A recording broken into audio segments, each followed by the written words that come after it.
নোয়াখালীর হাতিয়ার চর দখল নিয়ে গোলাগুলির ঘটনার দুদিন পর শামসু বাহিনীর প্রধান শামসুদ্দিনের মরদেহ উদ্ধার হয়েছে। এ নিয়ে সংঘর্ষের ঘটনায় ৬ জনের মরদেহ উদ্ধার করা হলো।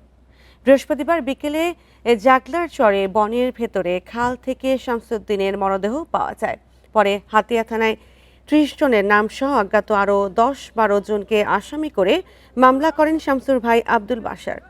হাতিয়া থানার ওসি সাইফুল আলম জানান, মঙ্গলবার জাগলার চরের দখল নিয়ে শামসু বাহিনী ও আলাউদ্দিন বাহিনীর মধ্যে গোলাগুলির ঘটনায় শামসুর কলেজ পড়ুয়া সন্তান মোবারক হোসেন শিহাব সহ ৫ জনের মরদেহ উদ্ধার করে পুলিশ। ঘটনার দিন সন্ধ্যায় নিহত ৫ জনের মধ্যে শামসুর নামও জানিয়েছিল পুলিশ। তবে পরে শামসুর পরিবারের পক্ষ থেকে জানানো হয় মরদেহগুলোর মধ্যে শামসু নেই। শামসুর পরিবার জীবিত বা মৃত তার সন্ধান দাবি করেন প্রশাসনের কাছে।